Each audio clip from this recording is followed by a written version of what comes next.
Hi guys, welcome to lecture 2 in the Anatomy Basics series. I'm so happy to be here with you today. Today we're going to be covering anatomical position, directional terms, and body planes. So let's get right into the video. Alright, so when talking about the body, anatomists need a set of standardized terms when talking about structures of the body in relation to each other. Because depending on whether you're standing or sitting down or lying down or standing on your head, different parts of your body could be differently described in relation to each other depending on your body position. So this is why scientists invented anatomical position, which is a way of describing a person facing the camera, feet slightly apart, and arms held out a little bit like this with your thumbs pointing outward. This is called anatomical position. And this is how you will see models displayed in anatomy textbooks and things like that. And this is just so that scientists can be sure that you're looking at the same frame of reference when describing body parts. Now, these blue words that I've written here are all directional terms. And these are what scientists use to describe terms in relation to each other. Sometimes you use one structure as a point of reference in order to describe where something else is. And some of these terms are also used in naming structures. For example, the words superior and inferior might look familiar in the case of superior and inferior vena cava, which are two blood vessels that return lots of blood to the heart. And you need to differentiate between these two structures, which are similar, by saying basically which one's above and which one's below. So I just described superior and inferior, but basically superior means towards the head or above when you're talking about anatomical position. And inferior, on the contrary, is away from the head or below in anatomical position. So it's important to note that superior and inferior are not exactly the same as above and below. Because for instance, if you're standing, superior and inferior are the same as above and below. But if you're lying down, this may not be true. Because if you're lying down, your head and your shoulders would be on the same level, but your head would still be superior to your shoulders because that's how they are in anatomical position. The next two terms are ventral and dorsal, which are the same as anterior and posterior in humans. So ventral just means toward like the tummy surface of the organism, and anterior means toward the front in anatomical position, whereas dorsal and posterior mean toward the back. And the reason I clarify that this is in relation to humans is because for some animals that use their 4 feet, ventral may not necessarily, like ventral being the tummy, may not necessarily be the same thing as anterior, which is to the front. But when we're talking about human anatomy, these terms are basically interchangeable. Next, we have medial and lateral, which we use to describe structures in relation to each other. Medial means toward the midline of the body, and the midline is just the imaginary line that runs from the center of your head down in between your feet. So this is your midline. And lateral means away from the midline, whereas medial means toward the midline. So for example, your nose would be medial to your ears because it's closer to the midline. And then between medial and lateral, you have structures that are intermediate. So intermediate describes a third structure that is between a structure that is medial and one that is lateral. So giving the face example again, your cheeks would be intermediate between your nose and your ears. Proximal and distal go together, and these two are opposites. So proximal just means closer to the point of attachment or origin of a structure. So for instance, given your arm attaches to your main body at the shoulder. So your shoulder would be proximal relative to the rest of your arm. And then distal is the opposite of proximal, meaning away from the point of attachment. So your fingers would be distal to the rest of your arm.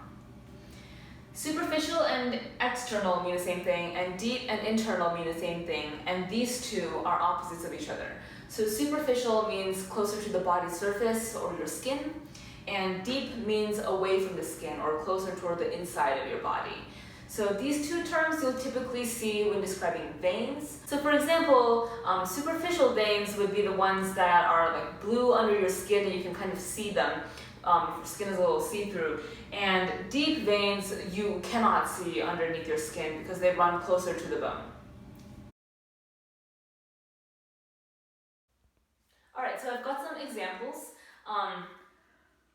See if you can fill in the blanks, pause the video, and then we'll see if you're right. Alright, hopefully you got a chance to try the problems on your own. Now, let's see if you're right. The elbow is blank to the hand. So the elbow is right here, and the hand is right here. In anatomical position, that would look like this. But I think in this problem, we're talking about the arm, right? Because both the both the elbow and the hand are structures on the arm. So we're probably talking proximal, distal, somewhere along those lines, right? So the elbow would be closer to the point of attachment of the arm than the hand, which is farther away. So in this case, the elbow would be proximal to the hand.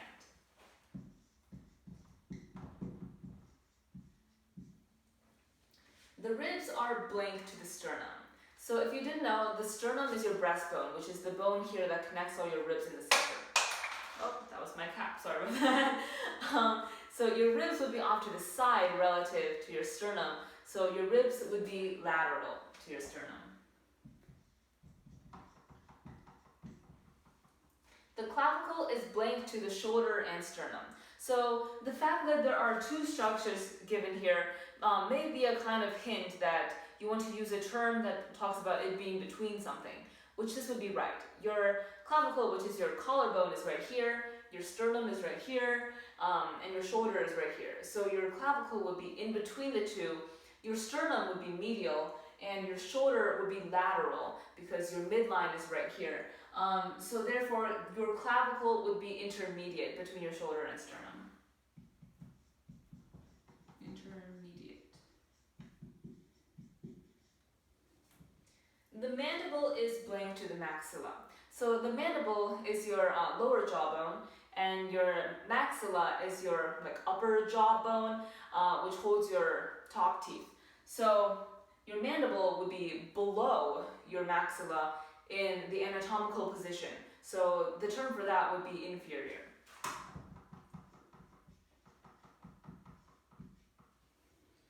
For each of these terms, see if you can also remember the opposite of that term. So in this case, the maxilla would be superior to the mandible.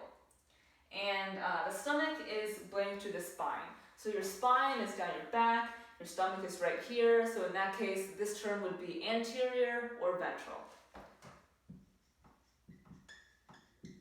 Remember, those two terms mean the same thing when you're talking about humans. The skin is blank to the skeletal muscle. So the skin is clearly closer toward the external side of your body or the outer surface, whereas your skeletal muscle is underneath that, closer to the inside of your body. So the term for that would be superficial.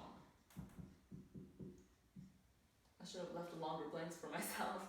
And lastly, the knee is blank to the hip. So this I can see there being two possible answers. For one, your knee is definitely below your hip when you're in anatomical position, so you could use inferior, but I think that a better term might be distal, because your hip is the origin of your leg, and your knee is further away from that origin than your hip. So the term would be distal. Conversely, your hip would be proximal to your knee. Alright, for the second part of this video, I've recruited a helper for me, Coco, the koala, who has all the necessary qualifications to be my helper. And we're going to talk about body planes. Coco, do you know what body planes are? He says no. So when doing anatomical studies of the human body, we'll often need to visualize sections, or basically cuts. And these are often also used in imaging studies, such as MRIs, when you obviously can't visualize the entire 3D person all at once on a screen. So we'll have to take a piece and put it on a screen to visualize the internal anatomy. And the three main body planes are sagittal, coronal, and transverse. So Coco's going to demonstrate what a sagittal section looks like, and that would be any plane that divides the body into left and right halves. So that would be like this, for instance, down the middle of his nose. So in such a scan, you'll be able to see the inner body cavities, maybe like the inner lining of the lung, and down the middle of the stomach, etc., to see if anything is inside the body this way when you section it. So it doesn't necessarily have to be right in the middle of the body. Such a mid-sagittal section does go through the midline of the body. Any other section that also separates the body into left and right is just known as a sagittal section, but it doesn't necessarily have to pass through the middle. So you know the zodiac sign Sagittarius? That's my zodiac sign, the best zodiac sign. The guy kind of holds a bow and arrow this way, and his arm is like out in front of him, his bow and arrow is outstretched this way. So that's just kind of how I remember the sagittal plane being like a Sagittarius's arm dividing into left and right halves. The second major body plane is the coronal or frontal plane. And that is any plane that divides into anterior and posterior parts of the body, which, using the terms that we just learned in the previous section, front and back. So on Coco, that would look something like this. So you'll often see like maybe brain MRI scans that are in the coronal section, and you can see the interior of the brain acid over sliced this way. So you can think of the word corona in coronal, which just means crown, like you're wearing a crown on your head. And if you were to kind of visualize along the plane that the crown is in, that would be a coronal section. So like on the koala's head, that would be a slice kind of this way. The third major body plane is transverse or horizontal. These two terms are interchangeable, and that just means dividing into superior and inferior body parts. So that would be any section that is like parallel to the ground per se. So any section that is like this, cutting across this way. And you'll often see these in relation to the abdomen so that you can visualize the internal organs, maybe the kidneys, maybe the spine, to see if anything is wrong with them. Thank you so much for watching today's video. I hope you learned a lot, and see you next time. Bye!